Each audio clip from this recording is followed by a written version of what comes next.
Attachment मतलब जुड़ना। किसी के साथ भी जुड़ने का मतलब क्या हुआ कि आप उसके साथ में अटैच हो गए। तो अब अटैचमेंट में प्रॉब्लम क्यों होती है, क्यों हम डिटैच होने के बारे में बात करते हैं? डिटैचमेंट मतलब आप उससे अलग हो गए। तो या तो आप किसी के साथ हो सकते हैं या अलग हो सकते हैं, या तो आप किसी से जुड़े हुए हो तो पूरी तरह से जुड़े हुए हो, जैसे एक माँ अपने बच्चे से जुड़ी हुई है, तो जब जुड़ी हुई है तो पूरी तरह से जुड़ी हुई है ना। वहां पे डिटैचमेंट कहां से बीच में आ गया? डिटैचमेंट का कॉन्सेप्ट कहां से बीच में आ गया? और डिटैचमेंट की जरूरत क्या है? Attachment means love. आप उसी से जुड़ते हो जिससे कि आपको प्यार होता है। अब प्रॉब्लम क्या होती है, इस अटैचमेंट में हम सेल्फ सेंट्रिक हो जाते हैं। मतलब आप ये कह सकते हो कि ये attachment is out of my own insecurities, my own fear, my own complexities, कि मैं आपके साथ में जुड़ रहा हूं अपने फायदे के लिए। बट अगर ये अटैचमेंट है out of care, out of love, out of compassion, इसलिए हम जुड़े हैं कि मेरे को अपनी परवाह नहीं है कि मेरे साथ में क्या होगा। जैसे एक मां को यह परवाह नहीं होती कि मेरी नींद पूरी होगी या नहीं होगी, उसको यह परवाह होती है कि मेरा बच्चा रो रहा है, तो मुझे अपने बच्चे के लिए चाहे पूरी रात जागना पड़े कोई दिक्कत नहीं है, मेरे बच्चे को कोई तकलीफ नहीं होनी चाहिए, राइट? बट अब वहां पर भी कई बार मिलावट हो जाती है। मिलावट क्या हो जाती है कि माँ उस बच्चे से बहुत ज्यादा बदले में एक्सपेक्ट करने लग जाती है। ये उस माँ के दुख की जड़ है। बट सर एक थिन लाइन है ना, सेल्फिश होने में और लव में, मतलब एक थिन लाइन हो गई ना सर। बिल्कुल ठीक बात है, मतलब एक बहुत ही थिन लाइन है। ऊपर ऊपर से देखने में हर कोई प्रिटेंड करेगा कि वो आपका वेल विशर है। Yes exactly. अब चाहे मैं हूं चाहे कोई भी है मेरी जगह यहाँ पर, अभी हम ऑनलाइन इंटरेक्ट कर रहे हैं, कोई और भी हो सकता है आप उससे ऑनलाइन इंटरेक्ट कर रहे हैं, हो सकता है वो शो करे कि आपका वेल विशर है, लेकिन अंदर ही अंदर उसके दिमाग में ये चल रहा होगा कि बात के एंड में किस तरीके से मेरा ये जो प्रोडक्ट है, ये जो मेरी सर्विस है, वो आपको बेचूं और आपसे पैसे निकलवाऊं। आप बर्बाद होते हो जाओ, उसका इंटरेस्ट है कि किस तरीके से मैं अपना फायदा निकाल लूं। बहुत सारे दोस्त भी ऐसे ही होते हैं, नाम के दोस्त होते हैं, लेकिन एक्चुअल में उनका अपना मतलब होता है। इसमें क्वेश्चन है sir, so does attachment always comes with expectations? Not at all. देखो, attachment born out of the selfish interest is always out of expectations. Exactly. Okay. अगर मैं एक एग्जांपल ले लेता हूं, मैं I am the father of 2 kids, right? Example नहीं है वैसे तो, ये फैक्ट है। I am the father of 2 kids, right? अरे आपको पता नहीं है? नहीं सर, ये नहीं पता था। One is 12 years old and the other one is 7 years old. तो I am the father of 2 kids. That's so lucky. How come? इसमें लक क्या है वैसे?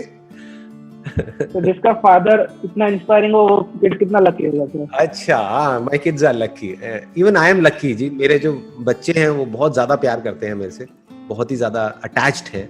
और ये अटैचमेंट बुरा वर्ड नहीं है, again I am saying that.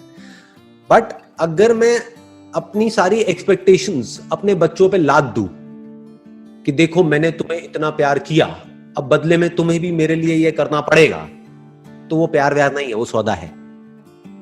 Yes, exactly. समझ गए? मैंने तुम्हारे लिए किया, तुम मेरे लिए करो, इट्स अ डील। राइट, वो it's a deal, it's a business.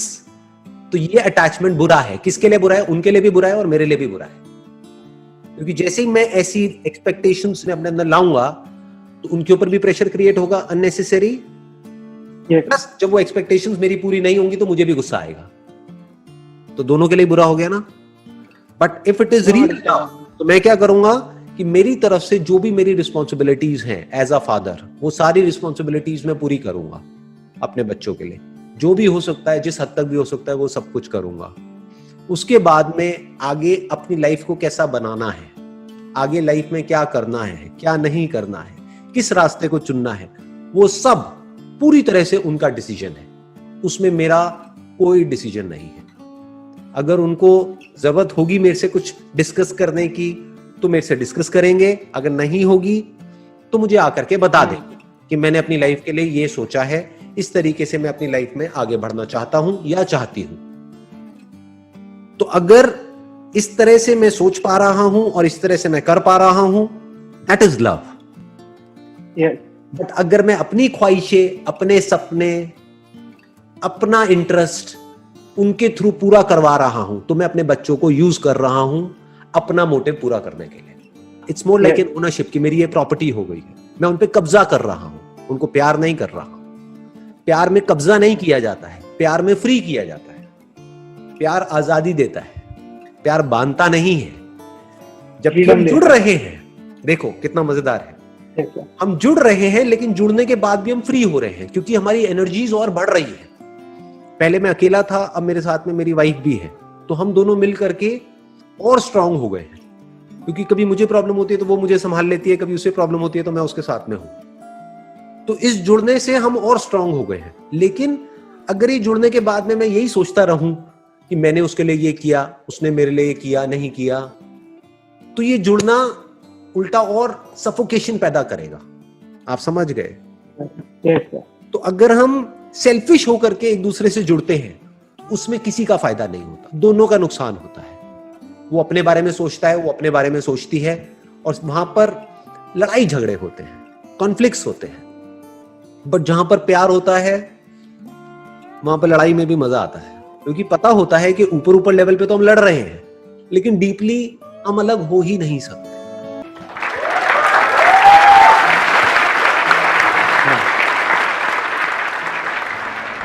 Sir मैं 10th की स्टार्टिंग से ब्लॉगिंग कर रहा हूँ और सर मैं काफ़ी बार उसमें फेल हुआ, बट सर एक मोटिवेशन थी जो आप देते रहे। लेकिन सर तब भी अगर आज मैं आपका सेशन देख लूँ, जब तक मैं घर जाऊँ या फिर से मैं फेल हो जाऊँ तो डिमोटिवेट हो जाता हूँ। तो सर असल में रियल मोटिवेशन है क्या? देखो, जो भी मैंने अपनी लाइफ में किया कुछ ना कुछ तो अचीव किया ही है ना, यस और नो? तो मेरे पास में कोई संदीप महेश्वरी था? नहीं था। तो जिसने करना है वो करेगा, जिसने नहीं करना है, मेरे ऐसे लाख बंदे भी आकर के उसके सामने खड़े हो जाएंगे, वो नहीं करेगा।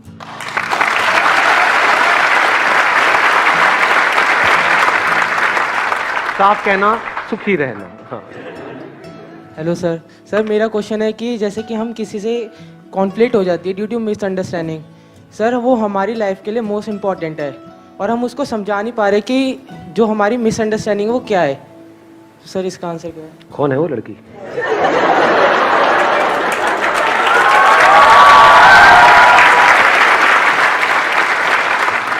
ऐसा कभी कभार हमारे पेरेंट्स के साथ भी होता है और सर फ्रेंड्स के साथ भी होता है। हाँ हाँ। सो सर उसको कैसे समझाए, और वो सर मोस्ट इम्पॉर्टेंट है हमारी लाइफ के लिए। तो उसको क्लियर करने का हो सकता है वो बंदा या बंदी जो भी है वो आपको फेस टू फेस देखना भी नहीं चाहता है या चाहती है। अब क्या करें? लिख दो, कबूतर जा जा जा, लिख करके कबूतर के पैर में अटका दो, जा करके फड़फड़ाता हुआ जाएगा, वहां पे दे देगा। मेल पे कर दो, व्हाट्सएप पे कर दो, अब तो बहुत ऑप्शंस है हमारे पास में। बट फिर भी अगर सामने वाला जो पर्सन है अगर वो इंटरेस्टेड नहीं है आपसे बात करने में, तो जस्ट लेट इट गो।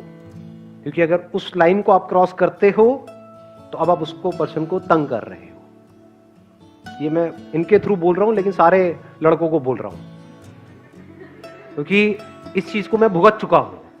अब आप कहोगे मैं कैसे भुगत चुका हूं? समझाऊंगा। हाँ सुनो, मैं कैसे भुगत चुका हूं। कुछ लोग होते हैं जो सो कॉल्ड फैंस अपने आप को बोलते हैं, जो मुझे बिल्कुल भी पसंद नहीं है।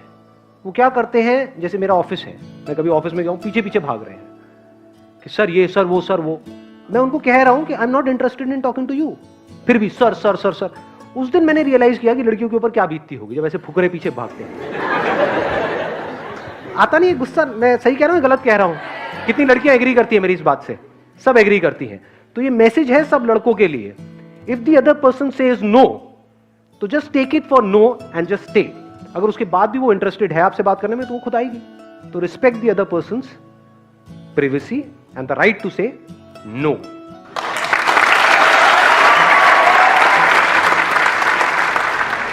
सर ऐसी कौन सी चीज है जो आपको इतना डिफरेंट बनाती है? सर की बॉडी। बॉडी नहीं, सर की बॉडी। मुझे डिफरेंट ये बनाता है कि मैं लाइफ में कहीं पर भी अटकता नहीं हूं। लोग होते हैं वो अटक जाते हैं, जो चाहते हैं वो उनको मिल जाता है तो अटक जाते हैं, स्टैग्नेंट हो जाती है उनकी लाइफ। जो चाहते हैं वो नहीं मिलता तब भी अटक जाते हैं, बैठ करके रोने लग जाते हैं। मैं जो चाहता हूं वो चाहे मुझे मिले चाहे ना मिले, नहीं मिलता है तो मुझे कोई फर्क नहीं पड़ता, क्योंकि वहां से मैं सीख लेता हूं, और मिल जाता है तो उसको मैं उठा करके कचरे के डब्बे में डाल के आगे बढ़ जाता हूं। तो I keep growing all the time. जैसे एक पेड़ है वो बढ़ता रहता है, जैसे ये नेचर है, ये यूनिवर्स है।